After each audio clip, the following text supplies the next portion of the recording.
Вітаю вас, сябры. Вось такой кацяр у мяне з'явіўся на экране. Я дзякую яшчэ раз за такой класны карацейчыкі ролічак. Будзе, мне падаецца, ён цяпер заўсёды. Пасля фінальнага гімну я шчыра дзякую кожнаму, хто ўжо паспеў паставіць падабайку. Пакуль эфіры трошкі змясціліся на вечар тому што абставіны так дыктуюць, усё галоўнае адбываецца чамусьці ўвечары, усе галоўныя навіны яны змяшчаюцца на вечар. Сёння, дарэчы, слухала некалькі стрымаў для таго, каб зразумець, што адбываецца зараз на конт забастоўкі, на конт народнага карантыну. Людзі пачалі інтэрпрэціраваць гэта па-рознаму, і сёння без вось такога накату на нейкія арганізацыі, без... Хаця будзе сёння трошкі, я вам пакажу, як гэта павінна працаваць, і чаму так важліва быць у полі зору, выказваць сваё меркаванне. Насамрэч, мы можам змяніць сітуацыю ў лепшы бок, калі мы пра гэта замаўляем і не замоўчваем. І сённяшняя сітуацыя, гэта не з пазіцыі крытыкі будзе зроблена, а з пазіцыі актуалізацыі дадзеных, то бок сёння у нас адбылася такая цікавая падзея, і для параўнання, як гэта працуе, калі ты выказваеш сваё незадавальненне, паказваеш нейкія крапкі, якія могуць крытычна змяніць стаўленне да таго або іншага меркавання. І вось сёння Алексій Капскі, вітаечка, вітаю тебе, сонечко. І вось такога характару прыклады, яны вельмі паказовыя насамрэч. Мы ўжо не адзін раз казалі, што мы стараемся прыцягваць увагу да нейкіх такіх галоўных тэмаў дзеля таго, каб нагадаць некаторыя пазіцыі. Роўна учора я казала пра тое, што мы нагадваем пра тры асноўныя пастулаты, з якімі мы ішлі, з якімі падтрымалі некаторых прадстаўнікоў, і калі яны парушаюцца, гэта выклікае некаторае незадавальненне, таму што, дзеля таго, каб зрабіць наступны крок, неабходна зрабіць папярэдні. То бок ты ідзеш, калі ты робіш крокі, а калі ты стаеш на месцы і робіш выгляд, што гэта нейкая хадзьба, гэта хадзьба на месцы. І вось гэтае таптанне, яно выклікае незадавальненне, калі тебе прапануюць зрабіць крок у бок, і ты разумееш, што мэта яна ж папераду, а тебе адхіляюць ад шляху і прапануюць абысці некаторыя рэчы дзеля таго, каб яшчэ працягнуць тэрмін, каб дацягнуцца да гэтай мэты. Вось гэтыя рэчы, яны вельмі паказовыя для нас. І сёння я глядзела інтэрв'ю, там прысутнічала Светлана Ціхановская, быў Павел Латушка, прадстаўнікі рабочага руху, таксама не было прадстаўнікоў бара, таму што яны былі на маланке. Зноўку тут можна, як абвінавацілі прадстаўнікоў бара, што яны не з'явіліся на канферэнцыю, але паралельныя стрымы праводзіць вельмі цяжка, таму я так разумею, што проста не быў сагласаваны час, увогуле нічога не сагласавана, таму зараз розныя бакі выказваюць розныя думкі. Я зноўку настаиваю на сваім, кожны нясе адказнасць за тое, што робіцца і адбываецца вакол, і толькі мы здатныя адказваць за тое, што мы робім. Няма ніякага зоўнішняга кіраўніцтва, няма ніякага ўнутрышняга кіраўніцтва. Наша кіраўніцтва гэта мы самі. І вось гэтая фраза, што ўлада належыць народу, яна не пустая, яна так дзейсна і павінна працаваць. Я беру прыклады розных краінаў і гляджу, як людзі зменьваюць нараз проста палітычную сітуацыю ў краіне. Зараз у нас пытанне стаіць не палітычнага характару. Так, у страйк выходзяць людзі, якія незадаволены палітычнай сітуацыяй, але агулам, калі мы будзем разглядаць сітуацыю, якая склалася ў Беларусі, якая зараз на сённяшні дзень вельмі цяжкая. Я паспрабую сёння даць статыстычныя дадзеныя па закупкі неабходных рэчаў для клінік, і як яны ў разы павялічыліся. І вось гэта для нас, напэўна, такой галоўны трыггер, таму што Мы не готовы штомесяц встречать по 10, по 15 тысяч людей за бязглуздасці нелегітымнай улады. І вось гэта павінна быць галоўным пастулатам унутрашнім для кожнага. Я не хочу паміраць заради плешывай мразі, таму што яму так захацелася, каб я памёр. Эканоміка стагніруе ў Беларусі, пра гэта, безумоўна, ніхто казаць не будзе, толькі незалежныя эканамісты, незалежныя СМІ, блогеры, якіх так не любяць. І я паспрабую выцягнуць інфармацыю, калі нашага сябра Дзіму Казлова лавілі, зараз анансавалі кіберпартызаны, як лавілі Неронскага. Ну і сёння дзень народзінаў Эдуарда Пальчыса, з чым мы яго вітаем. Я нагадаю, ён знаходзіцца за кратамі. Гэта таксама з блогерскай суполкі чалавек, і безумоўна, нам баліць, таму што вось гэта былі тыя незалежныя СМІ, дзейсна незалежныя. То бок, напэўна, я ніколі не лічыла сябе блогерам, я заўсёды казала, я такой больш чалавек, якой інфармую. У мяне няма сваіх блогаў, я не пішу шалёныя пасты, прастыні сваіх меркаванняў.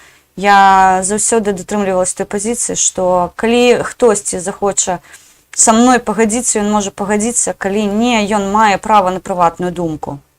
Таму тут пытанне быць блогерам, не быць блогерам. Я лічу, што неабходна заставацца чалавекам у першую чаргу, сумленным чалавекам, якой нясе адказнасць.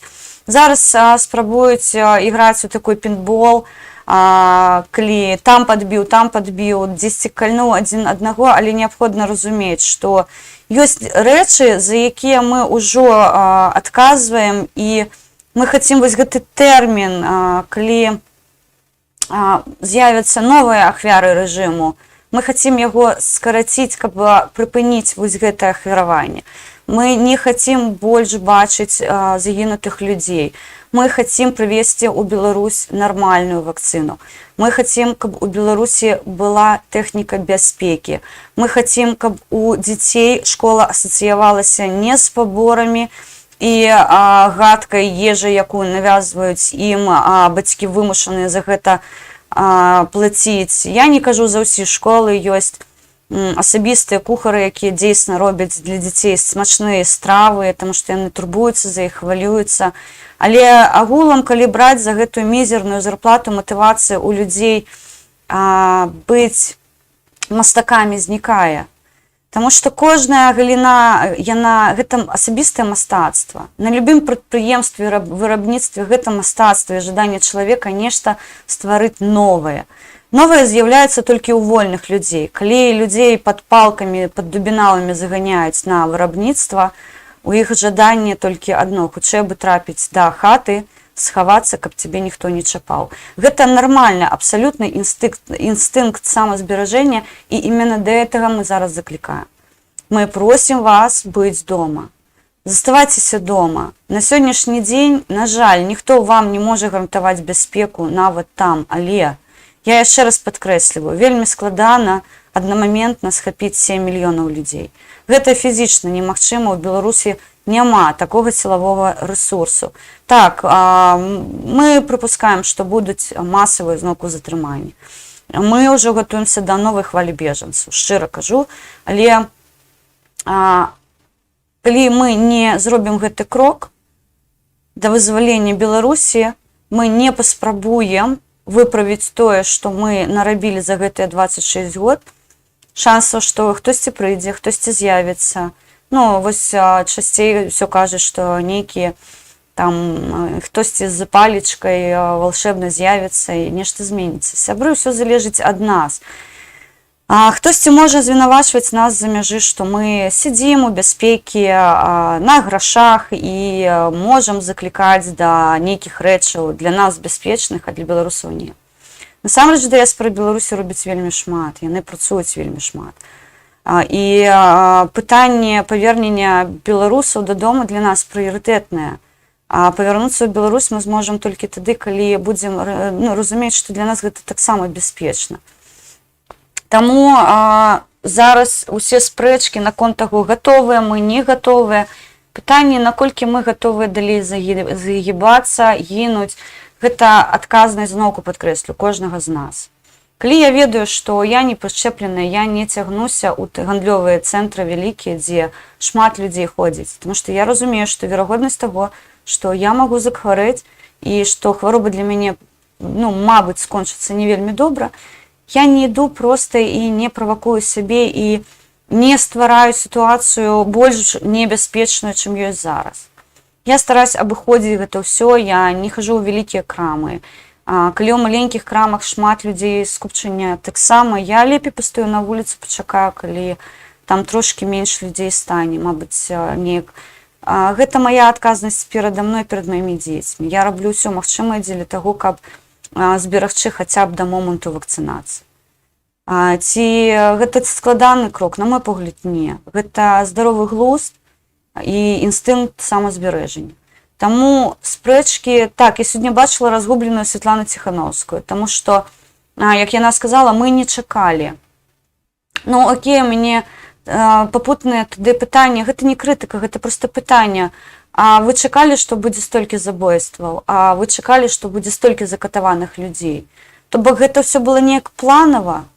Прабачце, калі гэта дзейсна планава, гэта ж выбух мозгу. Таму планаваць забастоўкі, такая сабе справа. Вы зрабілі вынікі з папярэдняга году, калі людзі не былі гатовыя. Я нагадаю, у тым годзе хваля пратэстаў была на піку, калі вы выпадкова замовілі забастоўку. Дык калі людзі баяліся тады, дзе сведчанне, што яны не баяцца зараз. Але зараз іншая сітуацыя. Людзі вельмі стаміліся баяцца. Страх зараз матывуе выпраўляць сітуацыю. І гэтым не скарыстацца, калі падчас пандэміі гінуць проста сотнямі штодзённа людзі. На сённяшні дзень забастоўка гэта единственное, што можа ўратаваць нас як нацыю.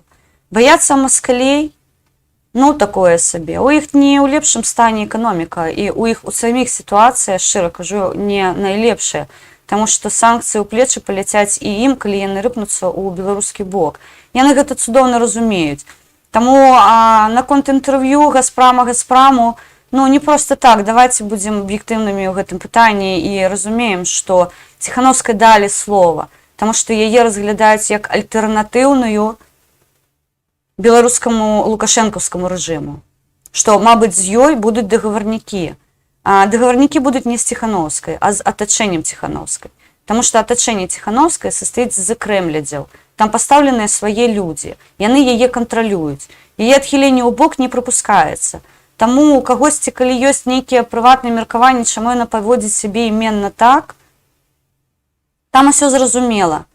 Там вельмі моцны ціск, таму што ў яе ёсць заручнік, як і ў нас ёсць заручнік.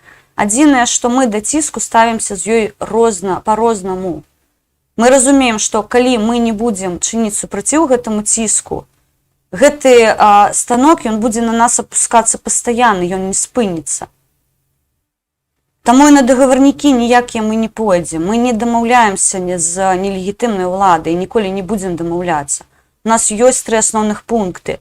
Вызваленне палітвязняў, новыя выбары і пакаранне ўсіх тых, хто вінаваты ў катаваннях беларусаў. Усё, мы не адхіляемся ад першапачатковай мэты нашай. З першага дня, калі палітычныя зняволеныя ў Беларусі з'явіліся, першае, пра што мы сказалі, гэта тое, што яны павінны быць вызваліць. Уся прабеларуская апазіцыя знаходзіцца за кратамі. Я назіраю за тымі псеўда-апытаннямі, якія зараз брасваюцца як з боку рашыстаў ва ўкраіне. Дарэчы, шмат апытанняў, за якога прэзідэнта Беларусі, відавочна гэта на беларускай аўдыторыі ўсё распаўсюджваецца, за каго бы вы галасавалі на сённяшні момант, і вуаля, там адсутнічаюць прозвішчы сапраўдных лідараў.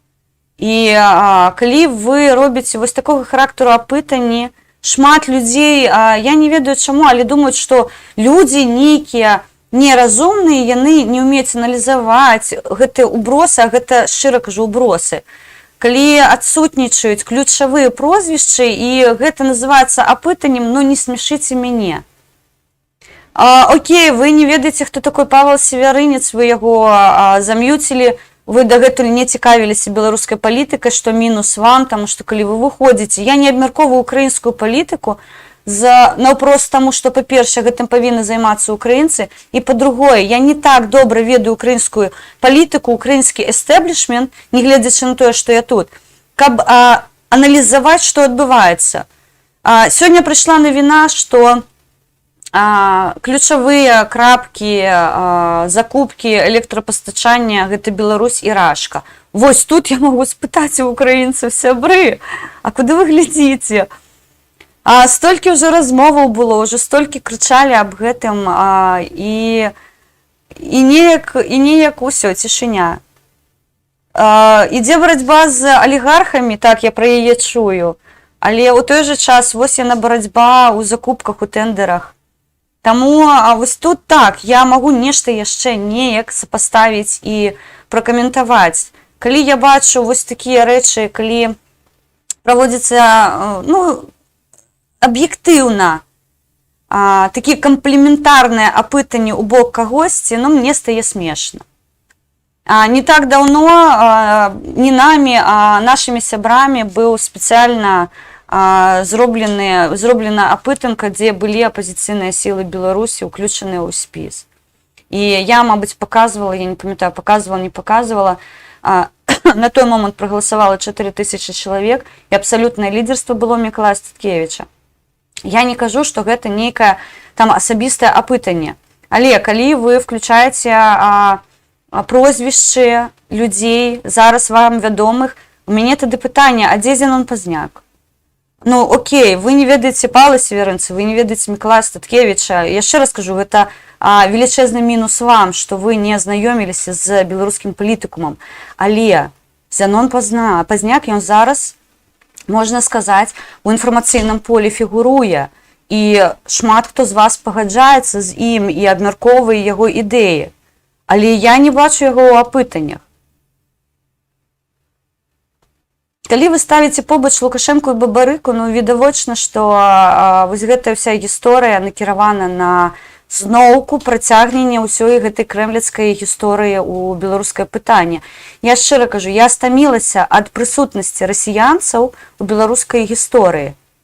Яны мне брыдкія, я не хацела б іх абмяркоўваць, але штодня мы атрымліваем вось гэтыя навіны, якія так або інакш карэлююць з Рашкай. Сябры, гэта дзве розныя краіны. Беларусь асабіста, а Расія асабіста. У расіянцаў поўна сваіх пытанняў. Няхай яны займаюцца сваёй палітыкай, няхай яны займаюцца сваімі палітыкамі. Там у іх таксама далёка неспакойна. Я звяртаюсь да беларусаў копій цягнуць пра маскальскую, пра крэмляцкую гісторыю ў беларускія пытанні. Займіцеся сваімі палітыкамі, займіцеся сваімі палітычнымі зняволенымі, займіцеся сваімі загінутымі, а ніводнага мемарыялу на сённяшні дзень загінутым не пастаўлена. Кветкі людзі баяцца насіць. Ці мы вось так шануем памяць аб іх? Нам няма больш што абмеркаваць, як уплыў расіянцаў на беларусаў. Слухайце, чым больш мы гэта абмяркоўваем, тым дзейсна яны кажуць, як учора адна пачвара лысая сказала: мы ж адной мовай размаўляем. Мы не размаўляем адной мовай, вы мяне не разумееце, я для вас замежніца, і так павінна быць. Тыя 3 з капейкамі адсотку, якія мяне глядзяць, расіянцаў, яны мяне не глядзяць, яны шукаюць шматочкі, якія можна будзе ўзяць для прапаганды. Усё, адзіная мэта. Яны мяне не разумеюць. Я ўпэўнена, што потым гэта ўсё перакладаецца дзеля таго, каб проста адупліць, пра што я размаўляю. Вось гэта ключавыя пазіцыі. Займайцеся прапагандай сваёй роднай мовы, сваёй культуры. Паказвайце, як гэта робіцца сваім прыкладам. Я, калі атрымліваю паведамленне, і вы можаце звярнуць увагу на тыя паведамленні, якія пакідаюць пад маім відэа. Так, іх не шмат, але калі мне пішуць: Алена, ты палепшала сваю беларускую, гонар табе і павага. Дзякуй, сябры. Значыць, вы адзначылі, што дзейсна там на фоне, калі год таму, 2 гады таму я размаўляць пачала беларускай мовай, яна была горшай, відавочна. Тому што штодня я прыдзяляю увагу беларускай мове. Я прыдзяляю увагу навінам большую беларускамоўным, чым расейскамоўным. Дзейсна. І калі людзі мне пішуць: я з твоей дапамогай пачынаю размаўляць беларускай. Калі я ў чатах часта нешта пішу, мне пачынаюць адказваць беларускай мовай. Вось гэтым мы павінны займацца. Вось гэта наша галоўная мэта. Вось гэта наше абсалютна беларускае пытанне. Усе гэтыя мантры, што мы там адной мовай размаўляем, вось гэта для мяне украінскі ўзровень, калі вось гэта узкаязычнае население учора зносіў Байрактар. 8 год трывае вайна. За што? Што украінцы такога расіянцам дрэннага зрабілі? Пачалі размаўляць роднай мовай? За гэтага неабходна было развязаць вайну. Зразумела, што яна развязана па іншаму пытанні, але гэта ўсё карэлюецца з мовай. Прыбярыце расійскае пытанне з беларускага інфармацыйнага поля, увогуле прыбярыце. І перайдзіце ў сваё сярадовішча беларускае, і вы пабачыце, як хутка ад вас пачнуць адставаць, таму што вас не разумеюць, вы іх бесіце. Яны вас ненавідзяць, таму што ў вас ёсць свая нацыянальная ідэнтыфікацыя. Як мінімум гэта мова. Як максімум вы не баіцеся побач з сабой чырвона-белага сцяга, і гэта ваша гісторыя. Гэта не проста нейкія каляри, адзнакі таго, што вы нацыяналісты. Гэта ваша прыватная гісторыя. За гэтым сцягам стагоддзі стаяць. Калі вы ведаеце гісторыю гэтых стагоддзяў, вам каштоўнасці проста, вы бескаштоўна стаеце для Беларусі. Таму, калі я гляджу вось гэта проста велічэзная колькасць прысутнасці і расійскіх навін у беларускім простары, і абмеркаванняў, як Расія ўплывае. Ды ніяк яны зараз на нас не ўплывае. Хто на мяне з расіянцаў можа ўплываць? Хто з расіянцаў мне можа зараз забараніць размаўляць роднай мовай і побач з сабой трымаць свае нацыянальныя адзнакі? Ніхто. Яны не здатныя гэта зрабіць.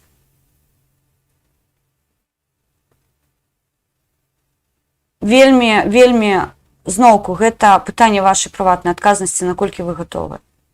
Не арыентуйцеся на суседа. У суседа сваіх праблем поўна. Няхай ён колецца супутнікам і узнаенні, для якія будуць вось такія. Займайцеся сваімі пытаннямі. Шчыра кажу, я сёння прабегалася па навінах, проста, прабачце за фамільярнасць, дарыгачкі. Вакол, мне такое пачуццё, што дзейсна, я жыву ўжо не ў Беларусі, я не грамадзянка Беларусі, а нейкай іншай краіны, таму што ў нас навіны больш атуль. І я ставлю жирнючий мінус нехці, якой зараз 50/50 транслюе расійскія навіны. Я нагадаю, гэта рэсурс з найбольшай аўдыторыяй беларускай, я спадзяюся, беларускай. І калі прапорцыя 50/50, на якім баку вы гуляеце, што вы цягнеце?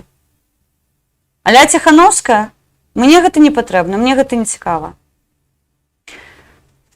Трошки спіч такое ад сябе, тому што, яшчэ раз скажу, я сёння чытала навіны і, мне проста да колікаў. Колькі можна гэтае лайно чытаць, я не хачу ведаць нічога пра расіянцаў, тому што мне баліць за маю краіну.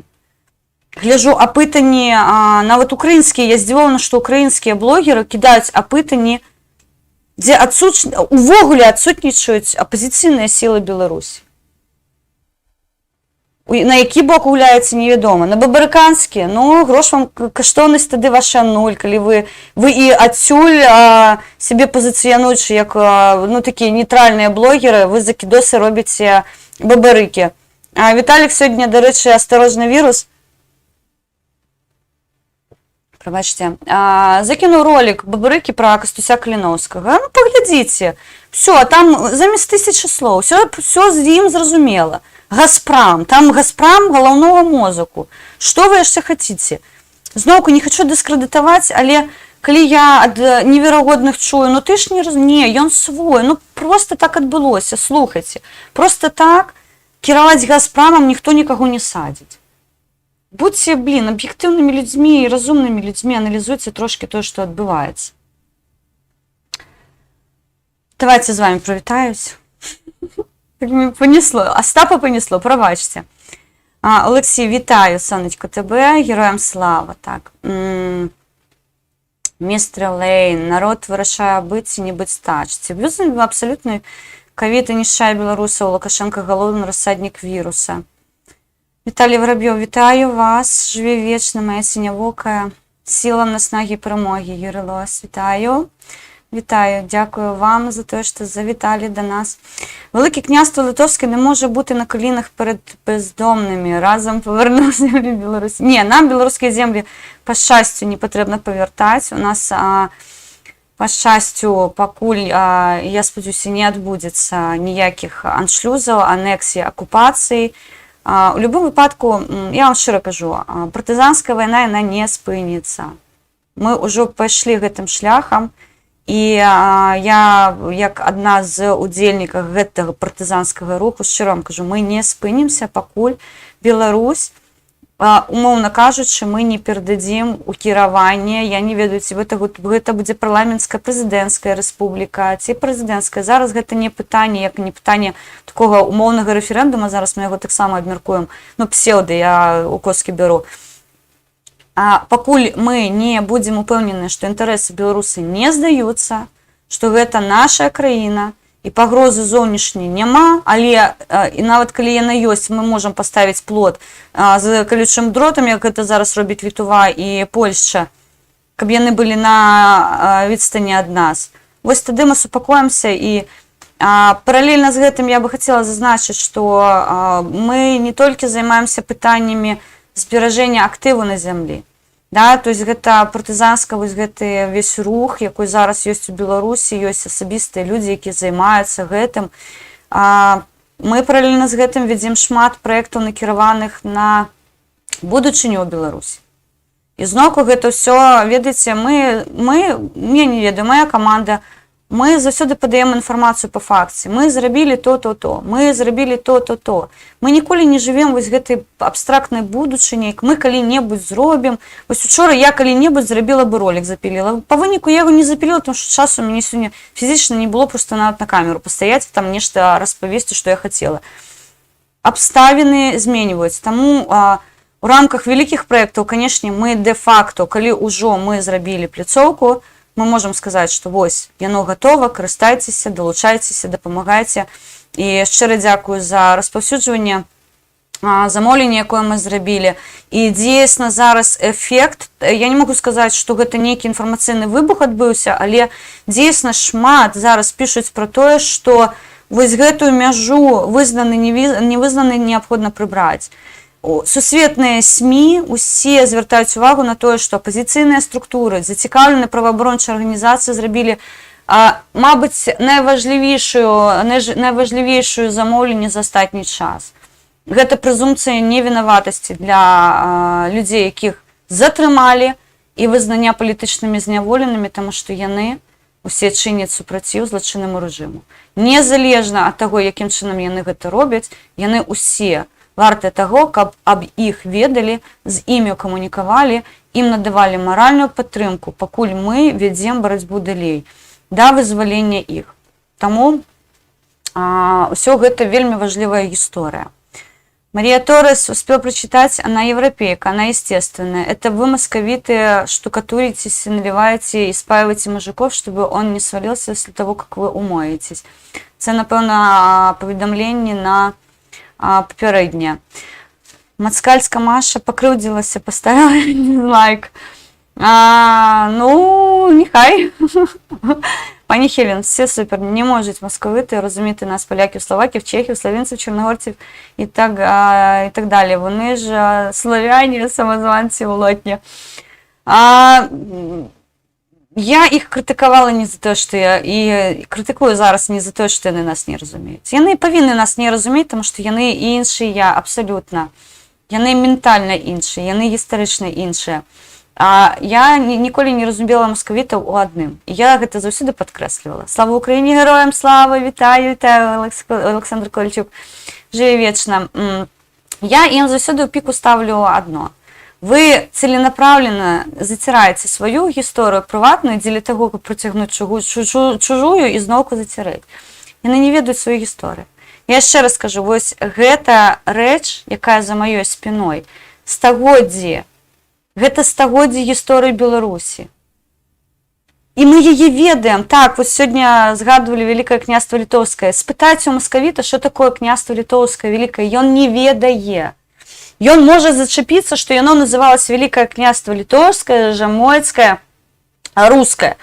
Але пры гэтым вось гэтыя фармуліроўкі, дзе жамольская знаходзілася, дзе руская знаходзілася, што літоўская, што гэта такое, а што такое рэч паспалітая, пад каронай, што гэта такое?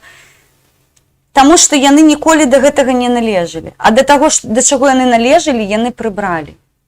Яны не хочуць вызнаваць сябе нашчадкамі, мабыць, і вялікіх воінаў. Я не ведаю. Вось гэтая гісторыя, што прыбраць усё, вось яны выжжанае поле. Зборная, рашка, зборная салянка. Без гісторыі, без мэты. Спытайце ў расіянца, якую мэту яны пераследуюць у сваёй дзяржаве. Беларусь, я шчыра кажу, спытайце ў мяне, я скажу, я хочу бачыць Беларусь незалежнай, эканамічна моцнай, адукаванай краінай. Вось гэта моя мэта. Я хочу, каб мае дзеці не вырашалі пытанне, колькі грошаў сплаціць за харчаванне. А што можна на гэтыя грошы цікавага купіць? Я просто прыведу прыклад. Я яшчэ маленькая была ў пачатковай школе майго сябра. Бацькі, яны збіраліся выехаць у Амерыку. Гэта 90-е гады, самы такой складаны 90-х гадоў перыяд. Вось яны спрабавалі яго неяк падрыхтаваць да таго, што ён будзе вучыцца ў замежнай школе. То бок яны рыхтаваліся дзейсна да выезду і шмат часу прыдзялялі адукацыі дзіцёнка іменно з боку таго, што неабходна будзе пераходзіць новую школу. І я звярнула ўвагу на цікавую рэч, як яны яго спрабавалі адукаваць. Яны дзесьці набылі падручнік, не падручнік, гэта кніжка была. І кніжка была з вось такімі, мабыць, хтосьці ведае, жывыя вопыты такія былі. То бок там былі такія магчымасці зрабіць нейкую з паперу падзорную трубу. Там можна было 3D-карцінкі глядзець, вось гэта стерео, яны ў той час ужо былі у замежных кніжках. І вось яны такім чынам праз зацікаўленасць спрабавалі дзіцёнку данесці ангельскую мову, да? Яны выехалі, дарэчы, у Амерыку. І вось яны так асцярожна дзіцёнку прывівалі адукацыю. Мы знайшліся з Мішкай праз шмат год, дзейсна, ён вядомы праграміст, ён зацікаўленая асоба, ён заўсёды прагнуў вось гэтай зацікаўленасці да адукацыі, да асветы. Яно павінна быць цікава ў першую чаргу. Учора мы з дзіцёнкам рабілі дамашнія заданні, у мяне дзіцё у ліцэі адукацыю атрымлівае, і у яго учора была правапарушэнне. Што такое правапарушэнне? І вось мы з ім учора разбіралі. Так, у іх у 9 класе ёсць юрыспрудэнцыя, яны разбіраюць гэта ўсё на такім даволі сур'ёзным, на мой погляд, узроўні. І вось мы учора з ім разбіралі на прыкладзе Беларусі, што такое правапарушэнне. Я шмат прыкладаў прыводзіла яму з Беларусі. І ніякіх праблем зразумець, што гэта такое, у яго не было. У той жа час я упэўнена, што ў Беларусі такого паняцця, як эканоміка, да? У мяне дзіцёнак у ліцэі зараз у 9 класе, яны праходзяць эканоміку, у іх ёсць фінансавы облік, да, украінскую скажу. Шмат такіх дысцыплін, я пра такія не проста ў школе, там у коледжы такіх няма. А тут гэта падаецца ўсё ў школе. Таму я хацела бы бачыць вось такую Беларусь.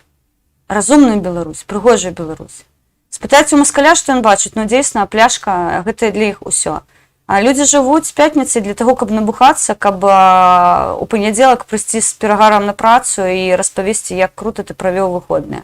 За пляшкай, за кампаніяй, дзе быў, дзе каму морду набіў. Вось гэта іх ментальнасць. Мы так не жывем. Выходныя для мяне, выходныя гэта не нажрацца, не набухацца. Гэта, спрыяецца нават па-іншаму. На жаль, у Беларусі таксама выходныя асацыююцца з вось гэтай пляшкай, калі можна будзе набраць гэтага бырла ў краме і проста забыцца на 2 дні. Гэта 2 дні выкрасленае жыцця. Іх потым ніхто не паверне. Навошта? Якой сэнс? Я не хачу бачыць п'яную Беларусь, я хачу бачыць адукаваную Беларусь. І вось гэта мэта. За гэта мы будзем бароцца. Нарыліол, вітаю, шановны спадар. Так, давайте да навінаў, бо я нешта загубілася з вами трошки. Такія спічы Спічы, ну, мяне сёння трошки падрывае.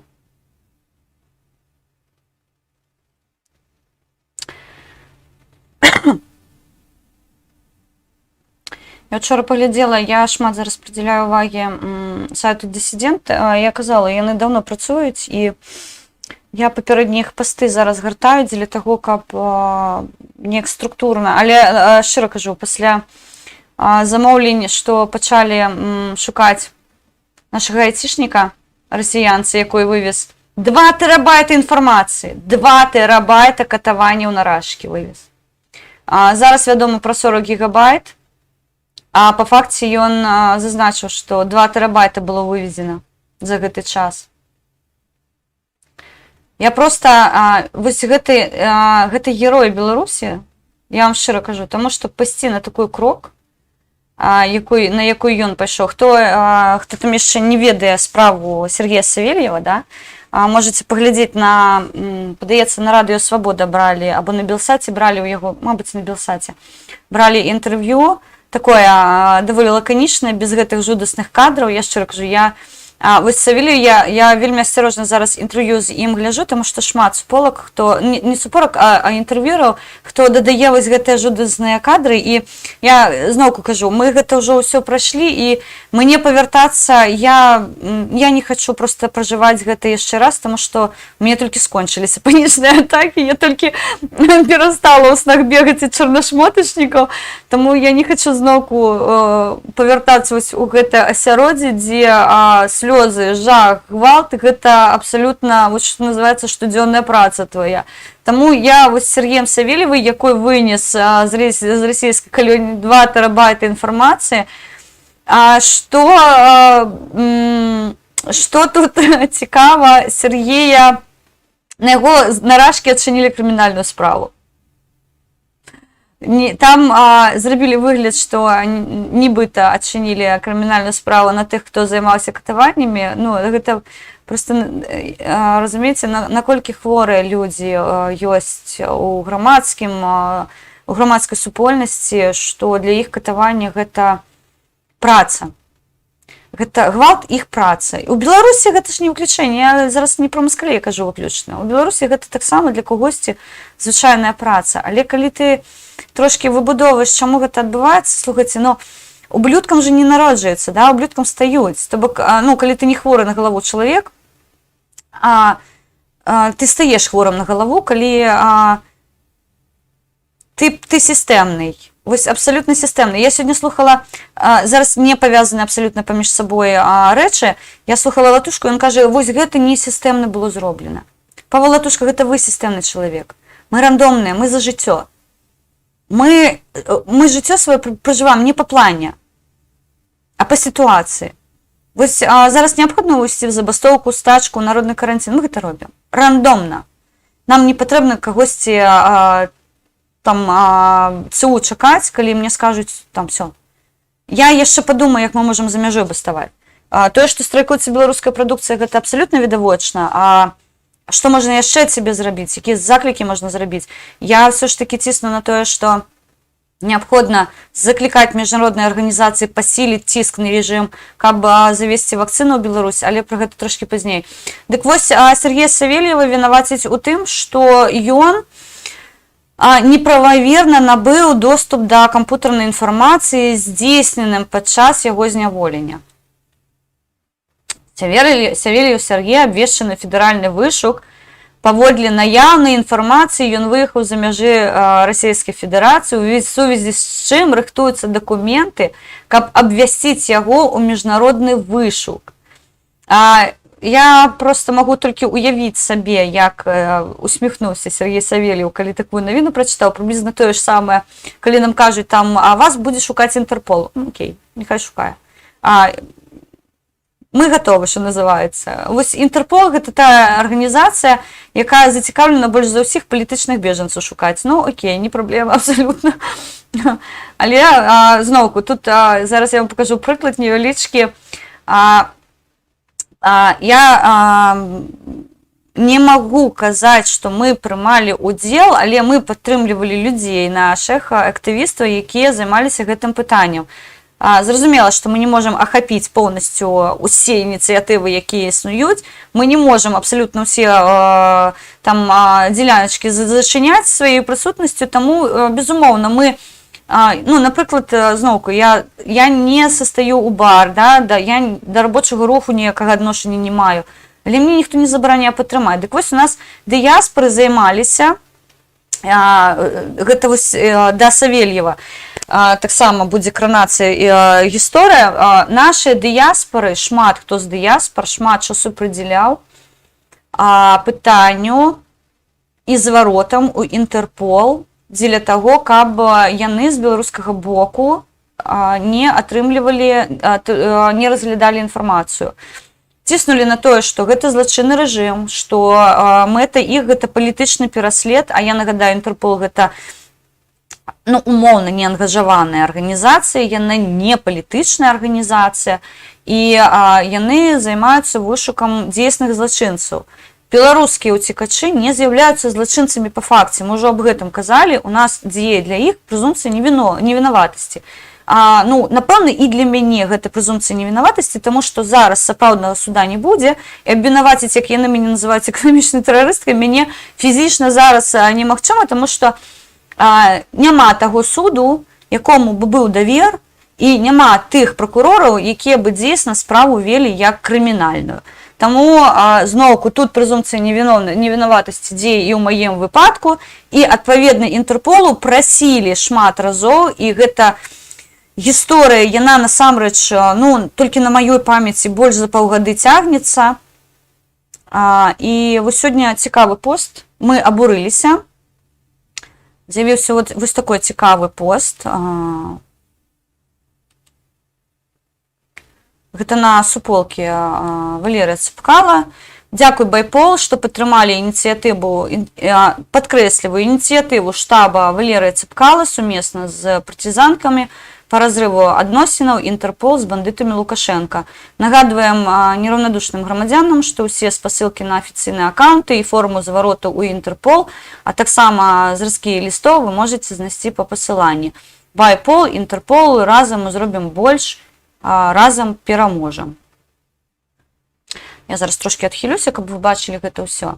Зараз не будзе крытыка Валерыя Цыпкала, таму што ён выправіўся, але тут што цікава, вось гэтым займаецца прыблізна НАУ, то бок, ужо ёсць адпрацаваная, скажем так, мадэль, ужо ёсць адпрацаваны матэрыял, ужо дыяспары пабегалі, папрацавалі, звароты папісалі, дзе патрэбна пагрукалі, а потым всплывае, што гэта, аказваецца, зрабіла нейкая ініцыятыва. Аказваецца, там санкцыямі у нас выключна НАУ займаецца. Хаця дыяспары штодня аббіваюць парогі сваіх там ведомстваў, розных структураў, звяртаюцца да прадстаўнікоў уладу ў сваёй краіне, дзе яны знаходзяцца, а потым па вынікі атрымліваецца, што, аказваецца, у нас санкцыямі заведуюць выключна НАУ, тому што яны напісалі зварот з праханнем, і вось ініцыятыву НАУ Еўразвяз падтрымаў. Вось гэта маніпуляцыя ў чыстым выглядзе. І вось я зараз вам паказваю яскравы прыклад маніпуляцыі. Дыяспары больш за паўгады займаюцца, мяне там прыватна няма, не звярталася ў Інтэрпол, шчыра кажу, я не буду на сябе зараз ярлыкі вешаць і казаць, што як я абурана, што я столькі працавала, а Валерый Цыпкала ўзяў, навязаў на сябе гэтую рэч. Вось так працуе, на мой погляд, прапаганда. Дыяспары працавалі, дыяспары шмат чаго рабілі, а па вынікі казала, што гэта ініцыятыва Валерыя Цыпкала. Вось, за што ён адгроб сёння, шчыра кажу, вельмі былі абураныя людзі, якія займаюцца гэтым непасрэдна, і па выніку мы атрымалі вось такой выпраўлены пост. Дзякуй, Байпол, што падтрымалі ініцыятыву па разрыву адносінаў Інтэрпола з бандытамі Лукашэнка. Нагадваем нераўнадушных грамадзянаў, што па спасылкі на афіцыйныя аккаунты і форму звароту ў Інтэрпол, а таксама зразкі лістов вы зможаце знайсці пасылкі. Разам мы зробім больш, разам пераможам. Цяпер я ставлю вам для параўнання, што было і што стала.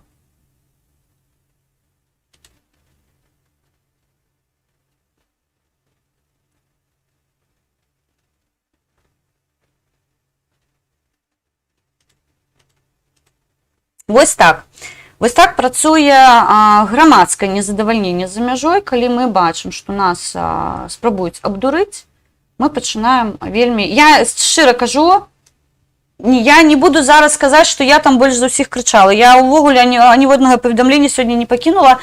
Абурыліся людзі, якія займаліся пытаннямі Інтэрполу, якія і зараз займаюцца пытаннямі Інтэрполу, і іх трошкі вось гэта падбросіла, падкінула, таму што яны такія, афігеть. Ну, то бок, умоўна кажучы, працаваў я, а заработная плата пойдзе ў кішэню Валеры Цыпкала. Што за фігня? Ну, там заработная плата не стаіць па Інтэрполу. Але тым не менш было вельмі непрыемна, што, ну, я ж кажу, гэта гісторыя санкцыяў, калі мы прачыталі, аказваецца, што Еўразвяз пачуў НАК і вёў санкцыі ў Беларусі. Афігеть проста. А мы тут так, ну, не прыйшэй кабылі хвост называецца. Я яшчэ па Ўкраіне хацела бы трошкі так нагадаць, што ва Ўкраіне, па-першае, афіцыйна нідзе не вызнана, што ўлада ў Беларусі нелегітымная, а па-другое, аніводнай санкцыі і падтрымкі нават санкцый няма. Нешта там казалі, што мы падтрымаем санкцыі Еўразвязу калі-небудзь. Вось гэта ў будучым ўсё часе Украіна не ўвела санкцыі, а павялічыла тавараабарот. І Украіна не ўвела санкцыі, а зараз электраэнергія будзе з Беларусі ісці в Украіну. А электраэнергія ў Беларусь не факт, што ідзе з Беларусі. Там яшчэ могуць быць транзітныя аперацыі з краіны-агрэсарам. Ну, такое заўсёды ўзнікае пытанне, а што за фігня? То бок мы прасілі санкцыі, а вы што зрабілі? Не па фэншую. Таму ставлю жирнючий мінус уладам Украіны, шчыра кажу. Таму што мне, як беларускі, абразліва. Мяне людзей забіваюць і катуюць, а вы фінансуеце гэта ўсё. Уже неаднаразова казалі, але чамусьці вось нас не чуюць. А чуюць прадстаўнікоў Бабарыкі. Ну, слухайце прадстаўнікоў Бабарыкі. І будзеце байрактары тады чакаць з Турэччыны дзеля таго, каб расійскія гаубіцы на сваёй тэрыторыі гасіць. Ну, гэта ж все лагічна, яно ж все павязана паміж сабой. Хто зацікаўлены ў гэтых усіх рэчах? Ну, я гэта пакідаю на меркаванне украінцаў. Гэта іх краіна, гэта іх закупкі, і гэта яны робяць усё магчымае дзеля таго, каб спрыяць на сваю ўладу. Ну, калі ласка. Сёння ў віцебскім ізалятары учора я крытыкавала нехту за тое, што ён расійскія навіны ва ўсё посціць, і сёння буду крытыкаваць. Але вось зноку параўнання ў Беларусі. Але ў Беларусі таксама адбылася сёння падзея. Зараз мы трошкі, я з вами хацела бы паразмаўляць, мабыць, ёсць пытанне, прыбягуся. Сябры, задавайце пытанні, абмяркуем, таму што, я шчыра кажу, шмат вельмі навінаў, і навіны трэба вось так жата падаваць, таму што іх вельмі шмат, і гэта мой канал, таму я на сваім канале больш свае меркаванні выказваю, мабыць, хтосьці ў маім выглядзе знойдзе падтрымку. Гэта вельмі важліва, я шчыра кажу, я не сумнявалася ў тым, што я права, мне былі некаторыя такія, ну, мабыць, я памыляюсь, мабыць, дзейсна я там пагарачылася, мабыць, я дзейсна там, калі падтрымала Дылеўскага, адна з першых, і гэта зараз не бонус мне, што я такая крутая, я была адна з першых, хто Дылеўскага падтрымаў. Я пачала аналізаваць, так думаць сабе, мабыць, дзейсна ён дзесьці там фальстартануў, мабыць, дзейсна трошкі ператрымаць неабходна было. А потым я пачула, што Зміцер Шчыгельскі падтрымаў. І потым пайшла хваля знаёмых мне людзей, якія кажуць, да, ідзем, падтрымліваем. І вось у гэту хвіліну я адчула, што я не адна. Гэта важліва. І, мабыць, хтосьці, хто мяне глядзіць, ён адчуваю, я не адзін. Яна вось малая ёсць побач са мной, разам мы з ёй перагарнем свет. Мой канал роўна дзеля гэтага, таму можаце вольна задаваць пытанні, я з вами даволі такі шчырая. Адзіна, не абражаецца, зачыненая інфармацыя, яна дзеля таго і зачыненая, каб не высвятляць яе, але калі ёсць магчымасць абмеркаваць, то я з задавальненнем гэта зраблю. Вы, чарівня жінка, дзякую. У вас спачатку кацянятку тоді дівчини, можна Віка жінка, для внуків бабуся, у москвичів з дитинства баба. От їх жуків, правда, казав, я бабу ще не рожають. Так. Красуні, вітаю, Сергій Першак, вітаю. Тінь сонця нагадує, канал Миколая Статкевича, не забывайте. Норильол показує шляхтич Статкевич, так, але Гиб'йо вольно роз'їжджає по Єврозв'язу, да, але может бояться, что Лукашенко усилит Россию на своей границе. У Гомелі арыштавана амаль 30 чалавек за канал, я ведаю, так, це правда.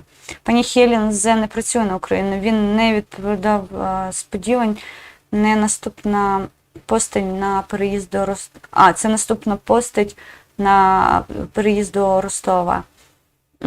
Я ще раз кажу, я тут гость. Не глядячи на те, що я народилася в Україні, мені за Україну вельми болить. Я тут така дівчинка з бонусом, як ви розуміли, мабуть, я єдина білоруска, яка вільно спілкується українською мовою, яка вільно лобірує інтереси української держави в Білорусі. Да? Я працюю така, я многостаночник, можна сказати, я і там повинна бути, тому що я повинна створювати ось такий позитивний огляд України у Білорусі і в Україні білоруський позитивний огляд. Тому тут я більше схиляюся до того, що мені альтернативи в Україні нема. Я не ображаю зараз своїх білорусів, ні в коїм разі. Тут шмат судовних активістів, я дякую за їх працю тут в Україні, тому що я ще раз підкреслюю, всі позиції зачинити одному, немагчимо фізично, абсолютно. Але представляти інтереси України в Білорусі і представляти інтереси Білорусі в Україні, так. Я не можу критикувати вашу владу, тому що вона іменно ваша влада. Я можу критикувати свою владу. По виніку в Україні я можу бачити тільки ваші конкретні косяки, які стосуються Білорусі. І я можу вас накеровувати, що, хлопці, дівчатки, ви там не допрацювали. Зверніть увагу, тому що це буде мати нащадки, які потім виправити буде вельми складно. Я вчора казала, ви закупали смачне молоко у Білорусі, а отримали С-400 під межою. І воно все зв'язано поміж собою. Вельми. Вельми. І ваша влада – це ваша влада. Розбирайтеся з нею самі. Тому що у нас є наша влада, з якою ми повинні, є легітимна, пробачте, є нелегітимна одна влада і є нелегітимна друга влада. І всі вони за пашком росіянців, розумієте? І тут нам голову вертіти приходиться просто в усі боки глядіти, з якого прилетіть. Я, мабуть, зараз скажу так, вельми грубо, але, напевно, я той турецький байрактар, який зносить російські гаубиці. Нас не шмат. Зверніть увагу на білоруськомовних блогерів. Їх одиниці. Одиниці. Просто. Усі решта набивають собі і хайп, і все інше, користуючися мовою країни-агресора. Я цього не розумію. Як можна обмірковувати білоруські питання мовою агресора, мовою країни, яка зараз фінансує терористичний режим? Вам аудиторії не хапає. Ви не вчите білорусу у білоруській мові. Ви не сприяєте розвиттю у білоруса натхнення і жадання розмовляти родною мовою. Наоборот, ви йдете до окупантської мови, схиляєте голову і кажете, окей, мені потрібно хайпанути, мені потрібно більше аудиторію зачепити, для того, щоб мене почули. У мене диссонанс за це. Щиро кажу, я це не розумію. Схиляти голову перед москалями для того, щоб у тебе аудиторія була. У мене аудиторія невеличка, я згодна. Але я хотіла б знову зауважити, від мене бігуть москалі. Попрацювала? Правильно все зробила? Я лічу, що так. А білоруси долучаються. Так, білорусам, я ведаю, перший час їм тяжко складно мене слухати. Але час за часом, хвилинка за хвилинкою, секунда за секундочкою, вони кажуть, Олена, огонь, молодець, давай, палі дупу. Єдине, що я кажу, рулетка зараз немагчима, тому що технічно не отримлюється, але я раю сходити до Костуся, поглядіть. Єдине, що мені так само не подобається, що він з москалями москалячий, але його формат такий, і я його вельми поважаю, він мені вельми подобається, але коли він починає москалячий, ось коли він починає москалячий розмовляти, у мене вуха реже так, що просто капець, тому що його пригожа білоруська, вона якісна, і ось коли він знову, да, як собеседника ніяк розвести, він переходить на російську мову, мені це не подобається. Я з москалями завжди розмовляла родною мовою. Давайте до санкцій. Те, що нібито НАК ініціювала, насамрэч не НАК, ніфіга, тому що за межою знаходяться адекватні люди і розуміють, що для чого потрібно. Дик ось скрипоносныя санкції, які ратують економіку Білорусі, Паведамляюць, ад заходніх санкцыяў беларуская НЗП страціла 80 мільёнаў даляраў. Пра гэта паведаміў нелегітымны намеснік прэм'ер-міністра Юры Назараў падчас сумеснага паседжання палаты нелегітымнай палаты прадстаўнікоў і нелегітымнага Савету Рэспублікі. На жаль, мы разумеем, што санкцыйная сітуацыя гэта надоўга, і яна ў далейшым можа быць адчувальнай для эканомікі нашай краіны. Увага, падкрэсліваю. І яна ў далейшым можа быць адчувальнай для эканомікі нашай краіны. Я трошкі зору ўверх адпраўляю, дзе напісана, ад заходніх санкцый беларускія МПЗ страцілі звыш за 80 мільёнаў даляраў. Прывяду прыклад, страты толькі нашых НПЗ з выніку санкцый захаду ўжо склалі 80 мільёнаў даляраў. Калі-небудзь санкцыі зробяць нам дрэнна. 80 мільёнаў даляраў, напэўна, для МПЗ гэта ўвогуле фігня. Гэта зарплата некалькіх іх чынушаў, таму пакуль не адчуваюць яны, як гэта працуе, але у той жа час пастагнываюць ад санкцыяў. Што яшчэ цудатворныя санкцыі нарабілі, да якіх, я яшчэ раз падкрэсліваю, санкцыі ініцыюе не нейкая ініцыятыва беларускіх прадстаўнікоў за мяжой. Гэта немагчыма. Гэта падрывае ўвогуле аўтарытэтнасць міжнародных арганізацый, якія прымаюць рашэнне па санкцыях. То бок, гэта кажа пра тое, што ёсць нейкая умоўная арганізацыя з беларускімі прадстаўнікамі, якая можа на нас уплынуць так, што мы вось іх пачулі і ўвелі санкцыі. Санкцыі – гэта вынік працы дыяспар. Гэта было, гэта ёсць і гэта будзе. Чым больш беларусы крычаць пра тое, што мы патрабуем, тым лепей нас чуюць. Каб не выходзілі дыяспары, ўжо больш за год, ўжо 1,5 гады мы на вуліцы.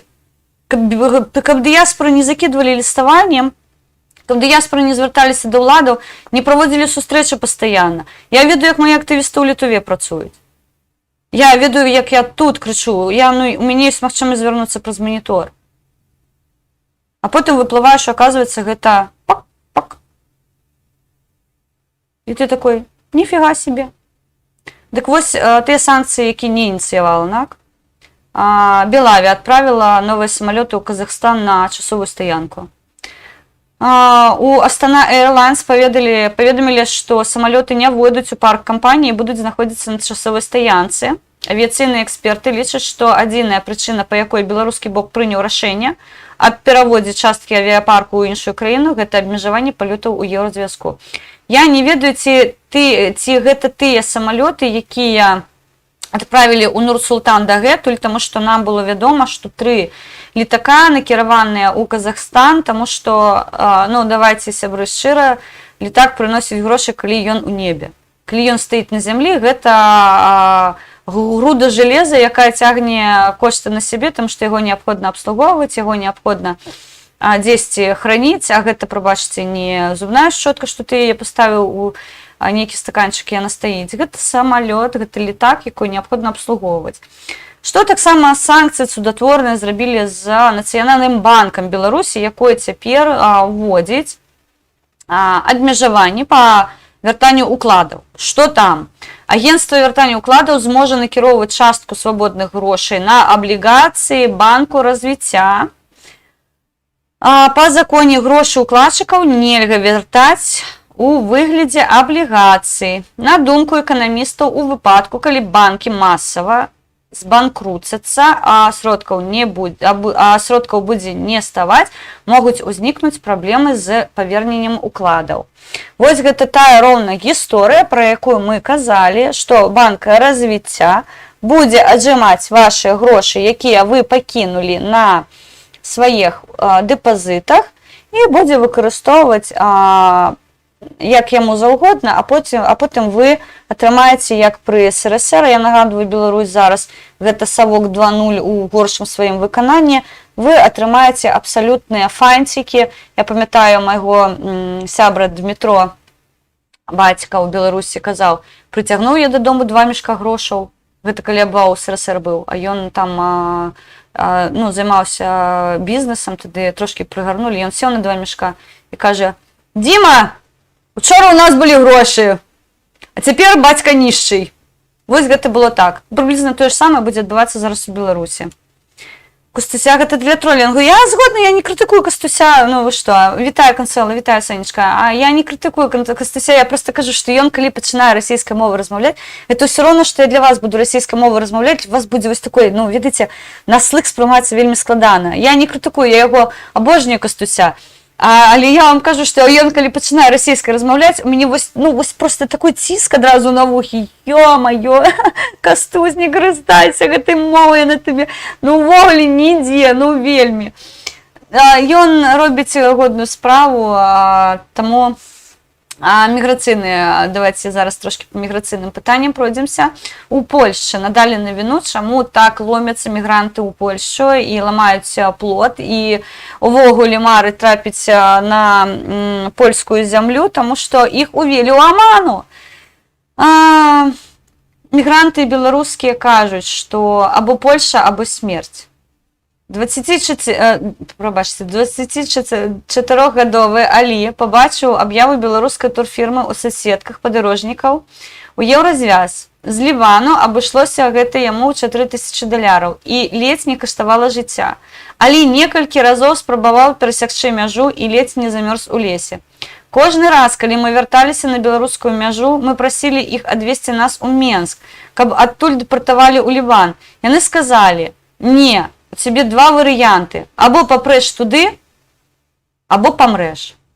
Кажа Алі Абд Алваред, прабачце. Гэта рэпартаж з Deutsche Welle, і таксама яны дадаюць яшчэ відэаматэрыял, як ламаюць плот на мяжы з Польшчай, і Польшча тэрмінова, я ўжо вчора распавядала, павінна была адрэагаваць, і зараз тыя, хто пераводзяць незаконна мігрантаў, яны павінны быць пакараны. Гэта лагічна, абсалютна лагічна, што пакаранне павінны несці ўсе бакі, якія задзейнічаныя ў незаконнай міграцыі людзей. Таму што, ну, шчыра кажу, в Украіне ёсць таксама выпадкі нелегальнага ператыну кардону, да, калі людзі пераходзяць незаконны кардон. Мы заўсёды кажам, вы павінны звярнуцца да першага прадстаўніка ўлады ўкраіны. Не мае сэнсу, хто гэта будзе, медык, або гэта будзе паліцэйскі, або гэта будзе прадстаўнік міграцыйнай службы, або яшчэ нехта. Звярніцеся, таму што вы парушылі закон. І першае, што вы павінны зрабіць, гэта замовіць пра тое, што вы вымушаны былі парушыць закон з-за таго, што ў вас існуе небяспека знаходжання на тэрыторыі Рэспублікі Беларусь. Гэта будзе вашым бонусам пры разглядзе справы у Дзяржаўнай міграцыйнай службы. Канешне, ўсё не так кветачна, як мы тут апісваем. Хацелася бы бачыць лепшую сітуацыю, але зноўку я сама прыватна дапамагаю у некаторых справах, я надаю. Зараз хтосьці скарыстаецца, Хелен Мінска можа ўплываць на ДМС. Не, Хелен Мінска не можа ўплываць на ДМС, дзякуй Богу, тут усё гэта розныя галіны ўлады, яно падзелена. І сама ўжо, калі прайшла гэты шлях, я ведаю, што карупцыі там нуль абсалютна, ну, у маім выпадку, па крайней меры, не было ніводнага выпадку, калі мне нейкія паслугі прапанавалі зрабіць за грошы. Але тым не менш, я раблю характарыстыкі нашым рэлакантам, якія звяртаюцца ў ДМС па тых або іншых пытаннях, і вось гэтыя характарыстыкі потым, ну, я спадзяюся, яшчэ няма ў мяне такога прыкладу, таму што справы разглядаюцца, але, мабыць, яны неяк паспрыяюць на пазітыўнае рашэнне з боку Дзяржаўнай міграцыйнай службы Украіны. То бок я ёсць уже прыклад, і, мабыць, гэта неяк дапаможа, скажам так, маім рэлакантам, маім сябрам, хто звяртаецца неяк пазітыўна рашыць пытанне па іх. У той жа час МЗС Францыі замаўляе пра тое, што сваякі Лукашэнкі мэтанакіравана арганізуюць паездкі мігрантаў да межаў Беларусі з краінаў ЕС, з краінамі ЕС, прабачце, гэта першы раз, калі абвінавачванні ў экспарце мігрантаў гучаць не ў бок аднаго Александра Лукашэнкі, але ў бок яго сям'і. У Францыі лічаць, што мэта беларускіх уладаў аслабіць і раз'яднаць Еўрасаюз. Лукашенко паўтарае, што не супраць ЕС, я што 10 мільёнамі магу дыктаваць умовы паўмільярду чалавек, але крыза Зянон бла-бла мова, заб'е цыгана. Пазняк ищет выход. Вітаю, Юрай Сладушка. Вітаю. Тетяна. Дійсно, Зенон Позняк так само ламає голову, що робити. Відавочно, слухайте, ми ж сачым за кожным, слухаем уважліва, што яны робяць, мы самі нешта прапануем. Разумееце, тут усе крычаць, аб'яднаная апазіцыя. Слухайце, я ўжо казала, мы таму па розных суполках і знаходзімся. Я не ёсць частка супраціва, а супраціў не ёсць частка народнай грамады. Таму што народная грамада гэта палітычная кампанія, а супраціў гэта кампанія грамадскага непамінавення. Мы розныя структуры, але гэта не азначае, што у нас не можа быць адной мэты вызвалення Беларусі. І вось гэтая мэта нас аб'ядноўвае. Вось гэтая мэта мне прыватна, я не кажу зараз за всю народную грамаду, але яна дае падставы дзеля таго, каб падтрымаць некаторыя дзеі супраціва. А супраціў, у сваю чаргу, або іншая арганізацыя у сваю час падтрымае нас у нейкай ініцыятыве. Яно гэта так і працуе. Казаць, што раз'еднаная апазіцыя, слухайце, я не магу аб'яднацца з, я не ведаю, як яны называюцца, яны пастаянна зменьваюць назвы, і я не ведаю, як гэта штаб Ціханаўскай, офіс Ціханаўскай. З чым мне аб'ядноўвацца? З бабрыканцамі? Рэлігія не дазваляе, шчыра кажу. Вось астатняе, што я зраблю, гэта аб'яднаюсь з цыпкалаўцамі і з бабрыканцамі. Вось гэта астатняе, што я ў сваім жыцці магу зрабіць, шчыра кажу. Гэтага ніколі не адбудзецца. Яны для мяне не меншыя злачынцы. Калі яны не за Беларусь, мне з імі не па адным шляху. Гэта чужыя людзі для мяне. Я магу прапанаваць валізу ўзяць і адправіцца да сваіх куратараў. Не пытанне, абсалютна. Тых, хто вас фінансуе, калі ласка, вось да іх. І там рабіце палітыку, змагайцеся за незалежнасць, рабіце, што хаціце. Вось мне ўсё роўна. Але вось гэтай маскальскай гісторыі ў Беларусі не будзе. Я нагадаю, Цыпкала тут забаронены ўезд, таму што, аказваецца, ва ўкраіне нейкая грамадзянская вайна ідзе. Украінцы хутка Валерыю паказалі, куды трэба ісці. Правільна зрабілі. Калі тут свісціць фляга, пытанне не да актывістаў і пытанне не да тых, хто не хоча аб'ядноўвацца. Я не хачу з імі аб'ядноўвацца. З кім? Робім. Давайте трошки звернем увагу на пандемію і зараз ужо будем больш приділяць увагі забастоўкі. Правілі параўнальныя тэндеры падчас чацвёртай хвалі ковід і сітуацыя значна горшая, чым у першую, другую, трэцюю хвалі ковіду. Рэспубліканскі шпіталь Дэпартамента фінансаў і тылу Міністэрства ўнутраных спраў Рэспублікі Беларусь, што знаходзіцца ў Менску, у адносна спакойны люты 2021 года, калі другая хваля пайшла на спад, а трэцяя яшчэ не пачалася, закупілі 100 мяшкоў для трупаў. Гэта абышлося, увагу, у 2000 беларускіх рублёў. У той жа час у канцы кастрычніка размяшчаецца новы тэндер. Гэта ўжо не мешкі для трупаў, а называецца гэта чахлы спецыяльнага аднаразовага выкарыстання. Але пры вывучэнні закупкі становіцца зразумела, што гэта ўсё тыя ж самыя патолагаанатамічныя мяшкі, і іх зараз патрабуецца ўжо, увага, 200. У 2 разы больш. Таксама у Навагрудку паўгаду таму падчас трэцяй хвалі каранавіруса Цэнтральная раённая бальніца размяшчае тэндер на 100 мяшкоў для трупаў, і за іх яна, увага, аддае 699 рублей. Менск аддае 2000, а Навагрудак аддае 699. Карупцыя, не думаю. Вось. І новы тэндер размяшчаецца, то бок папярэдні тэндер быў размяшчоны у Навагрудку паўгады таму, зараз зноўку 100 мяшкоў яны закупаюць, але ўжо праз 1,5 месяц, то бок верасень 100 мяшкоў, а зараз публікуецца новы тэндер адразу на 300 мяшкоў. На 300. Навагрудак. За 1,5 месяца. Паўгады 100, 1,5 месяцы 300. І падобная інфармацыя назіраецца ў Маладзечна. Таксама мясцовая цэнтральная раённая бальніца ў лютым закупіла 150 мяшкоў па 10 рублей за штуку, то бок гэта 1500, прабачце, беларускіх рублёў. І 20 верасня размяшчаецца новы тэндэр ужо на 225 мяшкоў. А менш праз месяц яшчэ адзін на 300.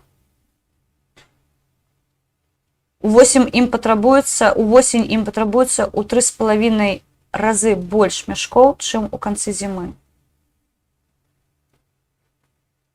З гэта прыбегліся еўрарады, прыбегліся па тэндэрах. І вясной гэтага года ўжо вывучалі тэндэры лекарняў на патолагоанатамічныя мяшкі. Параўноўвалі, прабачце, господі, у 2020 і 2021 заўважны рост, але колькасць набытых мяшкоў не адрознівалася так каласальна, як цяпер. У той час, ну і тут еўрарады ўжо каментуюць, той час, калі расце колькасць хворых, Лукашенко на мінулым тыдні раптам запатрабаваў адмяніць абавязковы масачны рэжым. Апроч гэтага, ён распарадзіўся адмовіцца ад іншых антыкавідных мер. У выніку з транспарту і крамаў нават зніклі напаміны пра неабходнасць насіць маскі. За некалькі дзён да гэтага міністр аховы здароўя Беларусі, нелегітымны Зміцер Піневіч, казаў, што эпідэміялагічная сітуацыя досыць сур'ёзная. Яна пакуль, на жаль, не спрашчаецца. І таксама ён расказваў, што пад хворых на ковід перапрафіліраваныя траціна ложкавага фонду краіны. Вось такія мы маем вынікі пачварныя, якія, ну, я пры гэтым хацела бы дадаць ад сябе, што нам таксама вядома, што прыбіраюцца антысептыкі. Людзі паведамляюць пра тое, што на заводах прыбіраюцца увогуле любыя сродкі абароны, яны прыбіраюцца. Таму вось гэта антыкавідная абсалютна нейкая гісторыя ў Беларусі, яна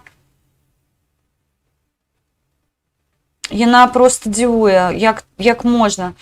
Юрай Сладушка піша, Маланка сёння дала звесткі, што ў пункты вакцынацыі стаяць чэргі, так што інстынкт самазахавання пачаў працаваць. Зенон шукае выхад. Я вельмі паважаю Зенона Станіславовича, але я за ім у шмат пытаннях не пагаджаю. Гэта не кажа, што я да яго дрэнна стаўлюсь. Можна мяне звінаваціць, што я не пазняковская, не, я не пазняковская, я статкевічская, але я кажу, я асабіста ў пытанні санкцыяў, калі ён кажа, што гэта спрыяе захопу расіянцамі. Слухайце, расіянцы і без санкцыяў неяк недрэнна накіроўваліся ў гэтым пытанні. Ну, ось таму. І плюс Зенон Станіславович, ён у шмат пытаннях не гібкі, я казала, што вось у нас вы зараз слухаеце беларускамоўную беларуску, якая топіць за беларускую мову. Я таксама свайго часу перайшла з расійскамоўнага атачэння ў беларускамоўнае атачэнне. І вось пазіцыя маёй каманды, што беларуская мова, яна не павінна накідвацца на беларусаў. Разумееце, нельга накінуць, ну, гэта мне нагадвае такое прымусовае, да? Мы з аднаго прымусу выходзім у іншае прымушэнне. Нешта вось мы ад аднаго вызваліліся, а іншыя нам зноўку навязваюць пачынаць, накідваюць. Я вельмі супраць гэтага. І вось пазіцыя мая каманды, нас крытыкуюць за гэта украінцы. Яны кажуць, вы маеце быць больш жорсткімі. Дык вось у гэтым пытанні больш жорсткі Зенон Пазняк. Ён кажа, што вось толькі мова, больш нічога. Мы ўсё ж такі за плаўны пераход. Так, мы замаўляем пра тое, што ўсе дзяржаўныя установы, абсалютна ўсе дзяржаўныя установы павінны быць беларускамоўнымі. Усе дзяржаўныя звароты не прапускаюцца варыяцыі расійскай мовай. Дзяржаўныя установы павінны быць беларускамоўнымі. Вось у гэтым пытанні у нас кансэнсус абсалютны. Але у бытавых пытаннях у нас ёсць пакаленне людзей, якія у сілу розных абставінаў уже фізічна не могуць прыдзяліць столькі часу мове, каб ёй карыстацца вольна. Гэта трэба разумець. Колькі б я не вучыла сваю маму размаўляць беларускай, яна са мной размаўляе украінскай. Тому що вона її вчила, вона її знає, і їй з нею легко. Яна спробує білоруською використовувати, вона пише мені білоруською, вона розмовляє час від часу білоруською. Але їй уже складано, тому що часу, ну, по-перше, не так шмат, по-друге, ресурсів не так шмат, де можна білоруську використовувати і слухати. Тому тут питання, ми за гэты лёгкі пераход. Не навязывание. Я вам уже казала, у меня есть яскравый приклад, калі мой сябра ехаў у Амерыку, якім чынам бацькі дапамагалі яму вывучыць мову. Дапамагалі. Гэта павінны быць асабістыя праграмы, дарэчы, яны, яшчэ раз скажу, яны створваюцца за мяжой, яны ёсць. І яны пашырваюцца, і іх стае больш. І хутка яны ўсе будуць накіраваныя ў Беларусь. Калі ласка, вы хаціце мультики, глядзіце мультики, вы хаціце фільмы, слухайце фільмы. Кукумба займаецца перакладамі вядомых серыялаў, фільмаў. Можаце карыстацца гэтай пляцоўкай. Там зараз субтытры, але я ўпэўнена, што хутка гэта ўсё будзе галасавым зроблена. Там ёсць нюансы ў дубляжы фільмаў. Але тым не менш, карыстайцеся. Показ Лукашенко говорит только Путин, это нормально, а хуйло з ім не размаўляе. Я яшчэ раз скажу, калі Газпрам дамаўляецца з Газпрамам, ну, вядзе перамовы, гэта для мяне прыватна першы маркёр таго, што хуйло спадзяецца праз Ціхановскую зрабіць усё ж такі лёгкі транзіт улады. А я яшчэ раз скажу, побач з Ціхановскай знаходзіцца Крэмль-дзе. Там стаяць яго людзі, і ён у гэтым зацікаўлены. Таму першая ластаўка – гэта інтэрв'ю на рэхе Масквы. Таму я яго не хацела аналізаваць, мне там усё зразумела. І, ну, я магу памыляцца 1500 разоў зноўку. Гэта меркаванне, я не ведаю, ці выказваў, хто не выказваў. Ну, вось фраза «Газпрам взяў інтэрв'ю у Газпрама», я взяла у Віруса. Але тое, што вось такім чынам хуйло, ён не можа, разумееце, хуйло, ён не можа сказаць, да, я падтрымліваў Лукашэнку, да, я такой же самы дыктатар і забойца, як ён. А вось зараз я перапранаюся ў паветры, я яго ўжо не люблю, я ўжо з ім цалавацца не буду, я ўжо не хачу там нічога, мы должны мапы дападпішам. Лукашенко нелегітымны. Хуйло чудовы, ён цудоўна разумее, што б ён зараз не падпісаў, гэта папера, туалетная папера, разумееце? Мы ніколі не вызнаем гэтыя дагаварнікі. Іншая справа дамовіцца з Ціхановскай. Вось тут будзе пытанне. Але, калі ты трошкі сачэш за сітуацыяй, ты разумееш, што Ціхановская, яна не больш легітымная, чым Лукашенко. Я кажу зараз пра пытанне легітымнасці. Не пытанне выбару беларускага народу, а пытанне легітымнасці. Яна, па факце, такая ж самая нелегітымная, як і Лукашенко. Прысягу яна не прыняла, з народам не празмаўляла, ўсё рэшта. То бок, калі ў кантэксце з кім сябраваць, але я ж кажу, у хуйло зараз ён у вельмі невыгаднай пазіцыі. Таму што калі ён трошкі больш пачне ціснуць на Беларусь, яму прыляцяць санкцыі не горшыя за беларускія. Ён разумее, што ў яго краіна не ў лепшым стане. Калі хочацца замесці сляды крадзежу ў складзіку, яго трэба падпаліць. Вось гэтыя ўсе брацанні зброяй і пра тое, што будзе нейкая умоўная вайна, гэта роўна, ёсць жудасная фраза, вайна ўсё спішыць. Яму патрэбен канфлікт. Дзеля таго, каб гэты канфлікт быў, вы можаце сабе ўявіць, што такое для крэмлядзей, калі беларуская апазіцыя прыходзіць да ўлады? Вы можете себе уявить, что такое для их прабеларуская ўлада у Беларусі? Все. Мы гэтыя шчупальцы будзем ганаць да самай мяжы з Фінляндіяй. Яны нам не патрэбны. Яны чужыя на нашай зямлі. Пашлі вон. Што, ён гэтага не разумее? Цудоўна разумее. Таму нас няма ў апытаннях. Таму пра нас не пішуць у СМІ. Таму што гэта нясе прамую ўжо пагрозу адносінам крэмлядзяў і беларускай улады. мы з імі, як і з плешывым ублюдкам, дамаўляцца пра нейкія невыгадныя пазіцыі для Беларусі не збіраемся. Крэмлядзі для нас крэмлядзі. Ворагі. Ворагі, якія фінансуюць тэрарыстычны рэжым. Вось все. Тут усё просто, на мой погляд, як Божий дзень. Вось просто. Тінь сонца, вітаю. Василь Косакач, Тінь сонца нагадвае, што слава Украине, героям слава. Я про то, что у Путина есть тактика по отношению к Лукашенко, чтобы добиться, можно тактику, чтобы освободить людей. С кем? С хуйлом? Не. Разумеете, свайго часу Еўразвяз зрабіў тотальную крытычную памылку адносна Беларусі. Ён пайшоў на дабранач, Ярослав Гіга, вітаю. Ён зрабіў крытычную памылку, калі дамовіўся з плешывым ублюдкам частку санкцый абмяняць на нашых палітычных зняволеных. Зараз гэта не працуе. Гэты маразмацік стары, ён спадзяваўся, што ён зараз нахапае палітычных зняволеных і пачне імі гандляваць. Мы не даем імі гандляваць. Просто мы імі гандляваць не даем. Тыя 13, ну зараз там паведамляе, што 100 з капейкамі людзей, людзі не хочуць падпісваць дамоўленасці. Людзей у карцеры за гэта садзяць. Мы аб гэтым ведаем. Нам гэта вядома ўсё. Яны не ідуць на дагаворнікі. І яны нам кажуць, не пагаджайцеся, не абменьвайце нас на незалежнасць Беларусі. Змагайцеся далей. Што мы і робім. Я пры канцы хацела бы трошки звярнуць увагу на аднаго хлопца. Гэта Павел Лук'янаў. Ён прынцыпова не хадзіў на выбары 2020 году. Амаль праз год яго асудзілі на 4 гады калоніі за ўдзел у масавых беспарадках. Суд ішоў 6 гадзін.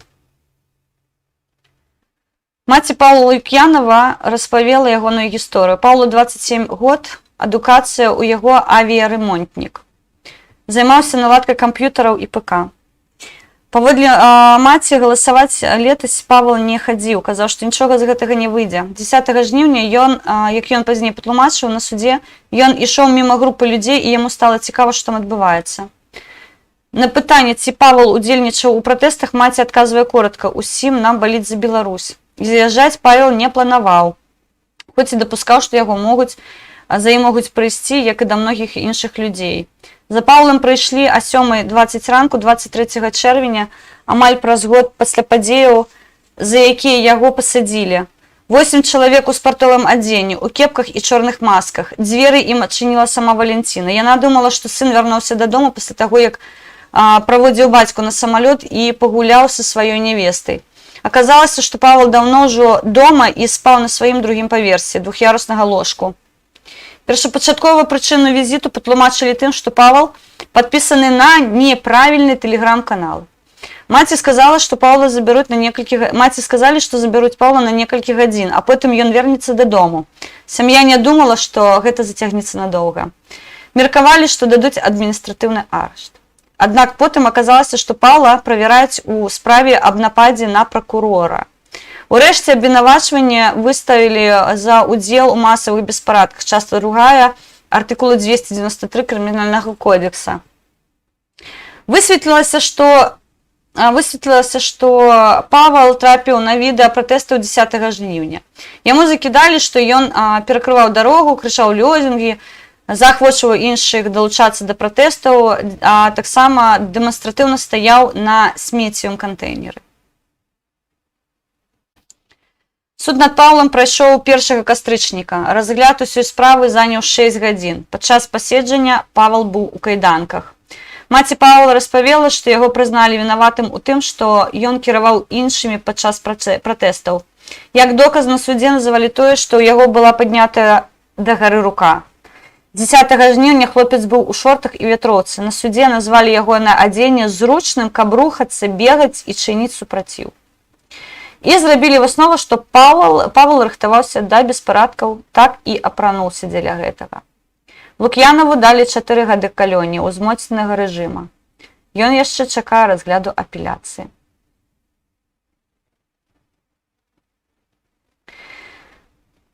З кратамі асноўнымі інтарэсамі Паўла сталі кнігі і размовы з цікавымі людзьмі, якіх ён там сустракае. Ён параўноўвае сваё зняволенне з бізнес-канферэнцыі, на якой апынуліся і некалькіх наркаманаў.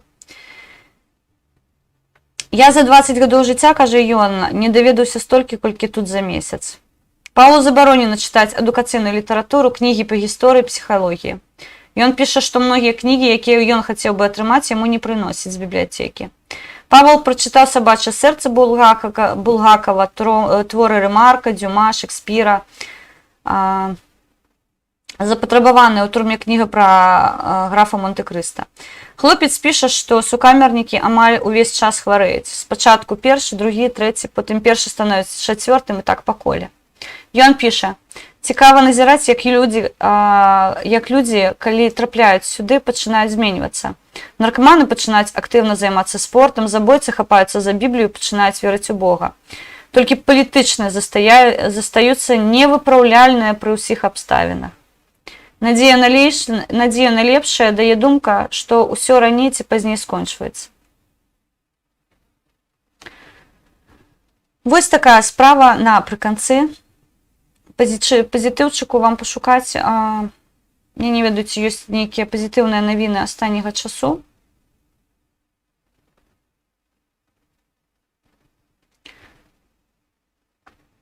Нічога не бачу такога прям, чтоб было ах. Таму, сябры, будзем з вами вітацца на гэтай ноце. Не забывайце пра палітычных зняволеных. Я яшчэ раз скажу, што калі б здарыўся цуд, Статкевіч апынуўся на волі, паўстанне б адбылося вельмі хутка, а перамовах не было б і гутаркі. Ну, так. Василь Сакач, якщо він в шортах, я вам щиро кажу, їм не дають теплу вопратку, і ось ті хлопці, які зараз у майках і у шортах, вони і зараз у камерах, майках і шортах. Їм не передають. Дзень сонца, калі да лекара пойдзеце? Схожу. Гэта вельмі складаная гісторыя, таму што катуюць іх у розных формах. Вячеслав Касініраў уже казаў, што у іх не плануюць. Уся барацьба з палітычнымі, яна накіраваная на зламанне іх меркаванняў і зрабіць усё магчымае, каб яны светапогляд свой, каб яны сталі проста звычайным стадам. А палітычныя, разумееце, грамадская пазіцыя – гэта стан душы. Гэта немагчыма навязаць, і гэта немагчыма прыбраць. Калі ты палітычны актывіст, і калі ты стаў палітычным актывістам, ты ўжо не можаш не хвалявацца за лёс сваёй краіны і прыпыніць сябе прымаць удзел у жыцці сваёй краіны. Гэта немагчыма прыбраць. Таму тое, што нас зараз палітычных тысячы і тысячы, гэта цудоўна. Таму што дагэтуль шмат беларусаў, хто спаў. Напэўна, гэта самая пазітыўная нота. Я схожу да лекара калі-небудзь абавязкова. Абяцаю. Я вас вельмі люблю. Дзякуй шчыра, што вы былі са мной. Я спадзяюся, што будзем выходзіць часцей у эфіры. І памятайце, што пакуль жывуць беларусы, жыве Беларусь. Беражыце Украіну. Слава Украіне!